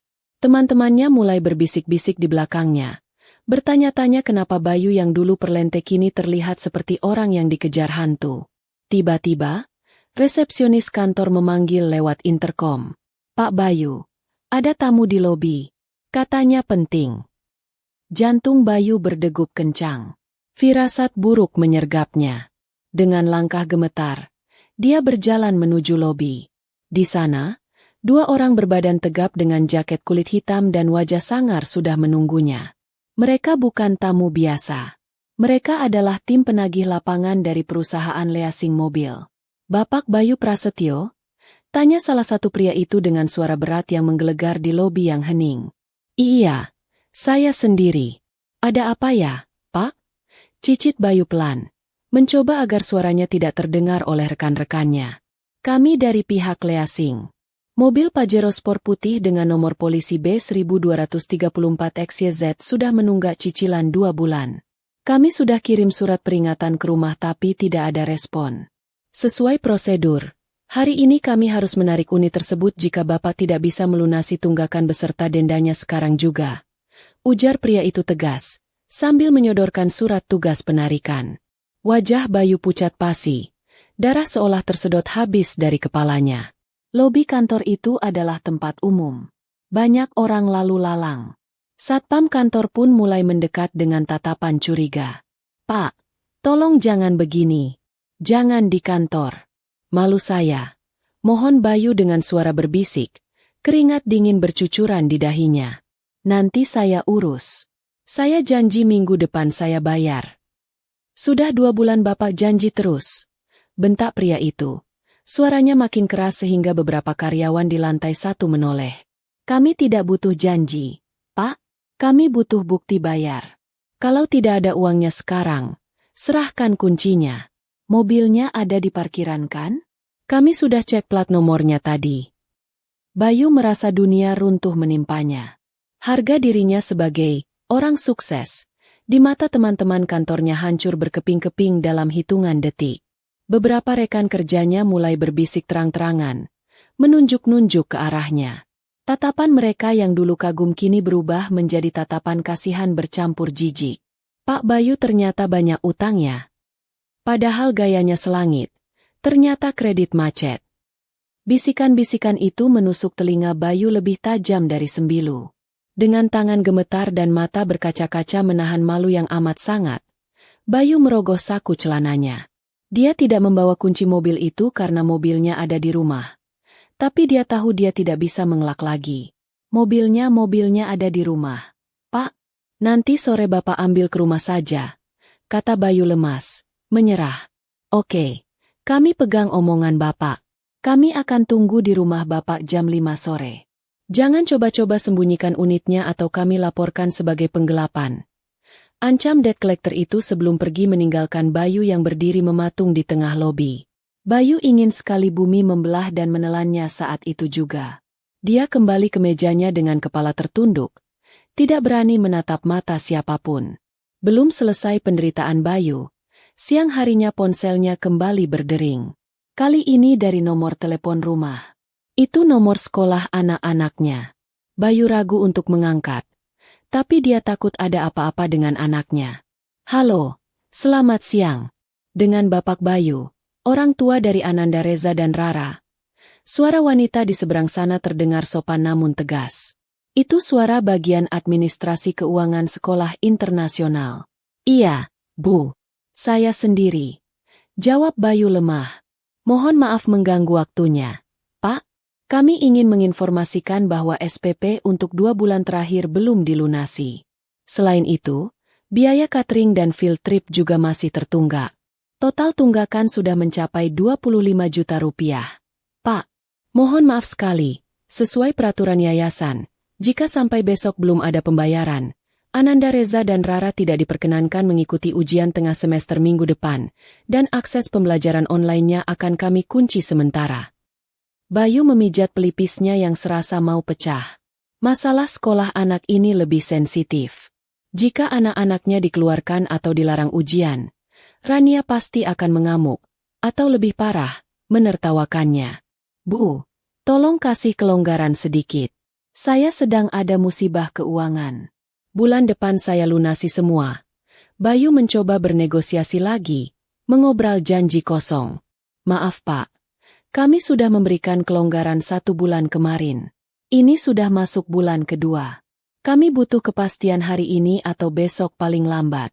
Jika tidak, kami terpaksa mengirimkan surat peringatan resmi yang akan ditembuskan ke wali kelas dan diumumkan di portal orang tua. Bayu mematikan telepon dengan rasa putus asa yang mendalam. Dia terjebak. Dia benar-benar terjebak dalam lubang yang dia gali sendiri. Dia mencoba meminjam uang lagi ke beberapa teman yang belum dia hubungi, bahkan mencoba meminjam ke koperasi kantor. Tapi karena gajinya kecil dan potongannya sudah banyak, pinjamannya ditolak. Sore itu, Bayu pulang ke rumah dengan langkah gontai. Dia tidak berani pulang cepat karena takut bertemu debt collector yang berjanji datang jam 5. Dia sengaja mampir ke warung kopi pinggir jalan, menghabiskan waktu sampai malam, berharap penagih itu sudah pergi atau Rania yang menghadapinya. Saat dia sampai di rumah pukul 8 malam, garasi rumah sudah kosong. Mobil Pajero putih kebanggaannya sudah lenyap. Rania rupanya sudah menyerahkan kuncinya kepada pihak leasing yang datang tadi sore. Bayu masuk ke dalam rumah. Rania sedang duduk santai di ruang tamu, membaca buku sambil mendengarkan musik klasik. Wajahnya tenang, tidak ada guratan stres sedikit pun. Mobilnya sudah diambil. Tanya Bayu dengan suara serak. Sudah, jawab Rania tanpa menoleh. Orang leasing datang jam 5. Marah-marah karena kamu nggak ada. Daripada mereka bikin keributan dan malu dilihat tetangga satu komplek, aku kasih kuncinya. Aku tanda tangan surat serah terima penarikan barang. Lagi pula, kamu kan gak sanggup bayar. Bayu terduduk lemas di lantai. Kakinya tidak kuat menopang tubuhnya lagi. Mobil itu adalah simbol status utamanya. Tanpa mobil itu, dia merasa telanjang. Terus, sekolah anak-anak gimana? Tadi sekolah nelpon aku, kata Bayu pelan. Oh, ya. Sekolah juga nelpon aku, sahut Rania santai. Mereka bilang mau mengeluarkan anak-anak kalau nggak bayar besok. Karena bapak kepala keluarga nggak punya uang, aku sudah ambil keputusan. Bayu mendongak. Ada secercah harapan. Kamu bayarin. Rania tersenyum tipis dan menggeleng. Enggak. Aku sudah urus surat pindah sekolah hari ini. Mulai minggu depan, kakak dan adik pindah ke SD negeri di kelurahan sebelah. Sekolahnya gratis. Mas, enggak ada SPP. Cuma bayar seragam batik saja nanti. Jadi beban Mas sebagai kepala keluarga akan jauh lebih ringan.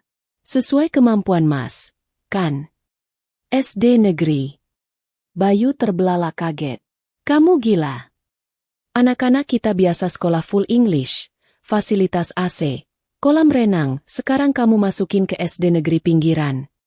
Mau ditaruh di mana mukaku, Ran? Apa kata orang nanti? Masih mikirin kata orang. Rania menutup bukunya dengan keras. Mobil ditarik leasing, utang di mana-mana, makan mie instan tiap hari, dan kamu masih mikirin gengsi? Sadar, Mas, kamu itu miskin. Kamu nggak mampu. Jangan paksa anak-anak hidup dalam ilusi kemewahan kalau bapaknya sendiri nggak sanggup beli beras. Bayu terdiam 1000 bahasa. Kata, miskin, yang keluar dari mulut Rania menghunjam tepat ke ulu hatinya. Rasanya sakit sekali, tapi dia tidak bisa membantah. Fakta-fakta di lapangan, mobil hilang, tagihan menumpuk, perut lapar, adalah bukti tak terbantahkan. Kondisi rumah malam itu sangat mencekam. Bayu merasa terhina, terpojok, dan hancur. Dia melihat Rania yang kini tampak begitu berkuasa, begitu dingin. Rania yang dulu dia anggap lemah dan penurut, kini memegang kendali penuh atas hidupnya dengan cara membiarkannya hancur. Malam itu, Bayu makan malam dengan nasi putih dan kecap sisa yang ada di dapur. Sementara Rania memesan makanan online untuk dirinya dan anak-anak, makan di dalam kamar yang terkunci. Bayu menangis dalam diam di meja makan yang gelap karena satu lampu utamanya putus dan dia tidak punya uang untuk membeli bohlam baru. Dia mulai menyadari betapa bodohnya dia selama ini. Dia telah meremehkan satu-satunya orang yang menopang hidupnya, dan kini tiang penopang itu telah menyingkir, membiarkan bangunan egonya runtuh menimbun dirinya sendiri. Namun, bahkan di titik nadir ini, Bayu belum tahu kejutan terbesar yang disiapkan Rania. Sebuah rahasia tentang aset yang akan membuatnya benar-benar kehilangan tempat berpijak. Langit di luar rumah sudah gelap pekat. Sepekat nasib yang kini sedang dijalani oleh Bayu. Hujan rintik-rintik mulai turun, menambah suasana suram di dalam rumah mewah yang kini terasa seperti penjara bagi laki-laki itu. Lampu ruang tengah yang biasanya terang benderang kini hanya menyala sebagian karena ada 2 bohlam yang putus dan Bayu tidak memiliki uang sepeser pun untuk menggantinya. Di atas meja makan, tersaji makan malam yang menyedihkan. 2 bungkus mie instan rebus yang sudah mengembang karena terlalu lama didiamkan di dalam mangkuk, tanpa telur, tanpa sayur, hanya kuah keruh yang mulai dingin. Bayu menatap mangkuk itu dengan tatapan kosong. Lalu beralih menatap Rania yang sedang duduk santai di sofa ruang keluarga. Istrinya itu terlihat begitu tenang, begitu damai, seolah tidak ada badai yang sedang menghantam rumah tangga mereka. Rania sedang menikmati secangkir teh herbal hangat sambil membaca novel tebal, dengan kaki yang diselonjorkan nyaman di atas ottoman. Pemandangan kontras antara kenyamanan Rania dan penderitaan Bayu membuat darah laki-laki itu mendidih. Rasa lapar, rasa malu karena mobil ditarik tetangga, dan rasa terhina karena anak-anaknya harus pindah ke sekolah negeri. Semuanya menggumpal menjadi bola api kemarahan yang siap meledak. Kamu puas sekarang, Ran? Suara Bayu memecah keheningan, terdengar serak dan penuh getaran emosi. Rania tidak menoleh. Dia membalik halaman bukunya dengan gerakan lambat dan anggun. Puas kenapa? Mas? Aku cuma lagi baca buku. Kan Mas bilang istri di rumah itu harus tenang. Jangan berisik. Jangan pura-pura bodoh. Bayu tiba-tiba berdiri. Kursinya berdecit keras bergesekan dengan lantai keramik. Dia menyambar mangkuk mie instannya dan membantingnya ke lantai. Prang! Mangkuk pecah berkeping-keping. Kuah mie berceceran mengotori lantai granit putih yang mahal itu. Lihat hidup kita sekarang. Mobil hilang. Anak-anak sekolah di tempat kumuh. Makan kayak gembel. Ini semua gara-gara kamu yang pelit. Gara-gara kamu yang sok mau ngasih pelajaran ke suami. Kamu itu istri durhaka. Rania, kamu sengaja mau bikin aku menderita, kan? Teriak Bayu lantang. Urat-urat lehernya menonjol keluar. Matanya merah menyala menahan tangis dan amarah. Rania perlahan menutup bukunya. Dia meletakkannya di meja samping, lalu berdiri menghadapi suaminya. Tidak ada rasa takut di matanya, hanya tatapan dingin yang menusuk tulang. Mas, aku tidak pernah memiskinkanmu. Aku hanya membiarkanmu hidup sesuai kemampuanmu. Inilah level kemampuanmu. Mas, kenapa kamu marah padaku? Marahlah pada dirimu sendiri yang selama ini hidup dalam kepalsuan. Jawab Rania dengan nada datar yang mengerikan. Cukup, bentak Bayu sambil menunjuk pintu depan. Aku sudah muak lihat mukamu yang sok suci itu. Kalau kamu nggak mau bantu bayar tagihan, kalau kamu nggak mau berbakti sama suami, keluar kamu dari sini. Pergi dari rumahku. Bawa anak-anak sekalian. Aku mau cari istri baru yang lebih nurut, yang tahu cara menghormati laki-laki. Hening. Suasana mendadak senyap. Hanya suara hujan di luar yang terdengar. Rania memiringkan kepalanya sedikit, menatap Bayu dengan tatapan seolah sedang melihat orang gila yang sedang mengoceh di perempatan jalan. Apa Mas bilang? Rumah Mas. Iya, ini rumahku. Aku kepala keluarga di sini. Aku yang bayar listrik tiap bulan selama 10 tahun. Aku yang pasang paku di dinding buat foto nikah kita. Ini wilayah kekuasaanku. Karena kamu sudah jadi istri pembangkang, aku berhak mengusirmu. Keluar sekarang atau aku panggil satpam. Ancam Bayu membabi buta. Dia merasa di atas angin karena baginya rumah adalah simbol terakhir kekuasaannya. Rania tidak menjawab dengan teriakan. Dia justru tersenyum. Senyum yang sangat tipis, namun penuh dengan belas kasihan yang merendahkan. Dia berjalan tenang menuju kamar tidur utama. Bayu mengira Rania akan mengemas barang-barangnya karena takut. Nah, gitu dong. Sadar diri. Cepat kemasi barangmu. Seru Bayu penuh kemenangan. Namun, 2 menit kemudian, Rania kembali bukan membawa koper pakaian. Dia membawa sebuah map plastik berwarna biru tua yang diambilnya dari brankas kecil di lemari. Dia kembali ke ruang tengah, berdiri di hadapan Bayu, dan mengeluarkan selembar kertas tebal berwarna hijau dengan lambang Garuda emas di atasnya. Mas, sepertinya ingatanmu agak bermasalah karena kebanyakan makan micin akhir-akhir ini, kata Rania sambil menyodorkan kertas itu tepat di depan mata Bayu. Baca ini. Baca yang keras. Bayu menyipitkan matanya. Itu adalah sertifikat hak milik, SHM, tanah dan bangunan. Matanya menelusuri baris demi baris, mencari namanya di sana. Dia yakin ada namanya, setidaknya sebagai suami. Namun, matanya terpaku pada kolom, nama pemegang hak. Di sana, tercetak jelas dengan huruf kapital hitam tebal, Rania Putri Pertiwi. Tidak ada nama Bayu. Sama sekali tidak ada. Ini apa? Gagap Bayu. Tangannya gemetar saat mencoba memegang sertifikat itu, tapi Rania menariknya kembali. Ini bukti kepemilikan sah secara hukum negara dan agama. Mas, jelas Rania santai. Mas lupa? Rumah ini aku beli cash 2 tahun sebelum kita menikah. Uangnya dari hasil warisan almarhum ayahku ditambah tabunganku kerja di luar negeri dulu. Mas ingat waktu kita menikah? Mas datang ke rumah ini cuma bawa koper baju dan motor butut? Mas tidak keluar uang sepeser pun untuk beli bata, semen, atau genteng rumah ini. Bahkan renovasi dapur tahun lalu pun pakai uang bonus tahunanku. Bayu ternganga. Mulutnya terbuka tapi tidak ada suara yang keluar. Ingatannya berputar ke masa lalu. Benar. Dia memang tidak pernah ikut membayar cicilan rumah karena rumah ini tidak dicicil. Rumah ini sudah lunas sebelum dia masuk. Dia hanya membayar token listrik dan iuran sampah, lalu dengan percaya dirinya mengklaim kepada teman-temannya bahwa ini adalah istananya. Tapi kan aku suami, harta istri kan harta suami juga. Bayu mencoba membela diri dengan argumen yang lemah. Suaranya mencicit seperti tikus terjepit. Salah besar. Potong Rania tajam.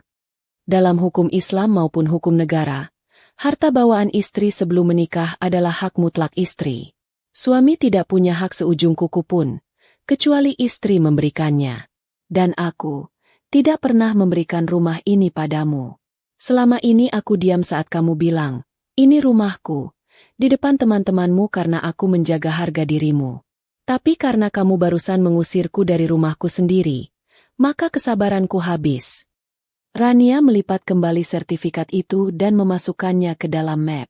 Dia menatap Bayu dengan sorot mata final. Karena ini rumahku, dan mobil Pajero itu juga atas namaku, meski sudah ditarik leasing karena kamu gagal bayar, maka aku yang punya hak menentukan siapa yang boleh tinggal di sini. Rania menunjuk ke arah pintu keluar, meniru gerakan Bayu tadi. Sekarang, silakan angkat kaki dari rumah ini. Bawa baju-bajumu. Aku kasih waktu 1 jam. Kalau lewat dari itu, aku benar-benar panggil satpam komplek dan polisi atas tuduhan perbuatan tidak menyenangkan dan penyerobotan properti. Ran, kamu bercanda kan? Ini malam. Ran. Hujan. Aku mau tidur di mana? Wajah Bayu berubah pucat pasi. Kepanikan melanda sekujur tubuhnya. Keangkuhannya yang tadi setinggi langit runtuh seketika menjadi debu. Itu bukan urusanku, jawab Rania dingin. Kamu kan laki-laki hebat. Kepala keluarga yang merasa perempuan itu makhluk lemah. Masa cari tempat tidur saja nggak bisa? Katanya ibumu dulu hidup susah nggak pernah ngeluh? Nah, sekarang giliran kamu buktikan ketangguhanmu. Jangan manja. Ran, tolonglah jangan tega begini sama suami. Bayu mencoba meraih tangan Rania, hendak berlutut. Air mata ketakutan mulai menetes. Rania menepis tangan itu dengan kasar. Jangan sentuh aku. Jijik aku lihat laki-laki yang bisanya cuma teriak-teriak ngaku raja tapi aslinya cuma penumpang gelap. Cepat kemasi barangmu, atau aku yang lempar semuanya ke halaman biar kehujanan. Rania berbalik badan, masuk ke kamar anak-anak, dan mengunci pintu. Meninggalkan Bayu sendirian di tengah ruang tamu yang luas itu. Bayu menatap sekeliling. Dinding-dinding kokoh ini, atap yang melindunginya dari hujan, lantai yang dia injak semuanya bukan miliknya. Dia hanyalah tamu yang sudah terlalu lama menumpang dan lupa diri. Dengan langkah terseok-seok dan air mata yang bercucuran, Bayu masuk ke kamar, mengambil koper lamanya yang sudah berdebu di atas lemari. Dia memasukkan baju-bajunya dengan asal-asalan. Kemeja kerja, celana bahan, kaos oblong, semuanya dia jejalkan. Dia tidak berani membawa barang-barang elektronik atau perabotan. Takut Rania benar-benar memanggil polisi. 1 jam kemudian, di bawah guyuran hujan deras, sesosok laki-laki mendorong motor butut keluar dari gerbang rumah mewah itu. Dia mengenakan jas hujan plastik murahan yang robek di bagian lengan. Di punggungnya ada tas ransel besar, dan di jok motornya terikat koper tua. Bayu menoleh sekali lagi ke arah rumah itu. Di lantai 2, dia melihat tirai jendela kamar terbuka sedikit. Rania berdiri di sana, menatapnya pergi tanpa ekspresi, lalu menutup tirai itu rapat-rapat. Pagar otomatis tertutup perlahan di depan wajah Bayu. Klik. Suara kunci pagar yang mengunci otomatis terdengar seperti vonis hakim yang mengetuk palu. Bayu sendirian, basah kuyup, tanpa uang, tanpa rumah, dan tanpa harga diri yang tersisa. 3 bulan kemudian, sebuah kamar kos berukuran 3x3 meter di gang sempit daerah pinggiran Jakarta menjadi saksi bisu kejatuhan seorang Bayu Prasetyo. Dinding kamarnya catnya mengelupas, kasurnya tipis dan berbau apek, serta kamar mandinya ada di luar dan harus antre dengan penghuni kos lain. Tidak ada AC di sini. Hanya kipas angin kecil yang baling-balingnya penuh debu dan berbunyi krek-krek setiap kali berputar, seolah mengejek nasib tuannya. Bayu duduk di lantai beralaskan tikar plastik, menyantap makan malamnya. Nasi bungkus dari warteg seharga Rp10.000 dengan lauk orek tempe dan sayur nangka. Keringat mengucur deras di punggungnya karena udara Jakarta yang panas dan lembab. Dia makan dengan lahap bukan karena enak, tapi karena lapar. Gajinya yang pas-pasan kini terasa semakin mencekik karena dia harus bayar sewa kos, bayar cicilan utang ke teman-temannya, dan biaya hidup sehari-hari yang ternyata mahal jika tidak ada istri yang menanggung. Dia menatap layar ponselnya yang retak. Di galeri foto, dia melihat kenangan masa lalu. Foto liburan ke Bali tahun lalu, Foto makan malam di restoran steak mahal. Foto dia menyetir Pajero dengan kacamata hitam. Semuanya terasa seperti mimpi dari kehidupan orang lain. Bodoh banget gue. Rutuk Bayu sambil memukul kepalanya sendiri. Setiap malam, penyesalan itu datang seperti hantu. Dia merindukan kasur empuk di rumah Rania. Dia merindukan masakan Rania. Sop buntut yang dagingnya empuk. Sambal goreng kentang yang gurih. Dia merindukan wangi pakaian yang dicuci bersih dan disetrika licin. Dia bahkan merindukan ocehan anak-anaknya. Kini, yang dia dengar hanyalah suara tetangga kos yang sedang karaoke dangdut dengan volume maksimal dan suara tikus yang berlarian di plafon. Teman-teman kantornya sudah menjauh. Sejak insiden debt collector itu, Bayu menjadi bahan gunjingan. Dia tidak lagi dihormati. Dia kini hanyalah staf tua yang menyedihkan. Yang pulang pergi naik motor butut dan bajunya sering terlihat kusut. Ego dan gengsinya sudah hancur lebur menjadi debu. Sementara itu, di rumah mewah yang dulu ditinggali Bayu, suasana justru berubah menjadi surga. Rania merasa beban berat seberat 1 ton telah diangkat dari pundaknya. Tidak ada lagi teriakan minta kopi di pagi hari. Tidak ada lagi cucian piring menumpuk bekas suami yang malas. Tidak ada lagi drama tagihan yang membuat jantung berdebar. Anak-anak, meskipun awalnya kaget pindah sekolah, kini mulai beradaptasi. Rania mengajarkan mereka hidup sederhana namun berkualitas. Tanpa beban membiayai gaya hidup hedon Bayu, gaji Rania justru bersisa banyak. Dia bisa menabung kembali, bahkan merenovasi taman belakang menjadi tempat santai yang asri. Rania terlihat 10 tahun lebih muda. Wajahnya cerah, senyumnya lepas. Dia menyewa art yang menginap, sehingga rumah selalu bersih dan makanan selalu tersedia. Suatu sore di hari Minggu yang cerah, bel rumah Rania berbunyi. Rania sedang menyiram tanaman di halaman depan. Dia berjalan menuju pagar, mengira itu kurir paket. Namun, saat dia mengintip dari celah pagar, dia tertegun. Di sana berdiri seorang laki-laki kurus, kulitnya agak menghitam terbakar matahari. Rambutnya sedikit gondrong tidak terawat. Dia memakai kemeja batik yang dulu pernah dibelikan Rania. Kini terlihat kedodoran di badannya yang menyusut. Laki-laki itu memegang bungkusan plastik hitam berisi martabak manis. Itu Bayu. Rania menarik napas panjang, menyiapkan hatinya. Dia tidak membuka pagar lebar-lebar, hanya membuka pintu kecil di sampingnya. "Assalamualaikum, Ran." Sapa Bayu dengan suara parau dan ragu-ragu. Matanya menatap Rania dengan penuh kerinduan dan harapan. "Waalaikumsalam. Ada apa, Mas?" Tanya Rania datar. Tidak ada kebencian, tapi juga tidak ada kehangatan. Hanya kehampaan. Bayu mencoba tersenyum, tapi bibirnya gemetar. "Ini, aku bawakan martabak keju kesukaan anak-anak. Dan martabak coklat kacang kesukaan kamu." Dia menyodorkan bungkusan itu. Rania tidak mengambilnya. Dia hanya melirik sekilas. Anak-anak sedang tidak di rumah. Mereka lagi les renang. Dan aku sudah tidak makan manis-manis lagi. "Mas, gula darahku harus dijaga." Tolak Rania halus. Tangan Bayu terkulai lemas. "Ran, boleh aku masuk sebentar? Aku kangen rumah ini. Aku kangen kamu. Aku kangen suasana kita dulu." "Rumah ini bukan rumahmu lagi, Mas. Dan kita sudah tidak ada," jawab Rania tegas. Bayu menunduk. Air matanya mulai menetes jatuh ke aspal panas. "Ran, aku minta maaf. Aku salah besar. Aku tobat. Ran. Selama 3 bulan ini aku hidup kayak neraka. Aku sadar betapa berartinya kamu. Aku sadar aku selama ini cuma benalu yang gak tahu diri. Tolong, Ran, kasih aku kesempatan kedua. Aku janji bakal berubah. Aku rela tidur di kamar pembantu. Aku rela ngerjain semua kerjaan rumah. Asalkan aku bisa kembali sama kalian. Aku nggak kuat hidup sendiri di kos sempit itu." Tangisan Bayu pecah. Dia sesenggukan seperti anak kecil. Laki-laki yang dulu menggebrak meja dan membentak istri, kini menangis memelas di depan pagar besi.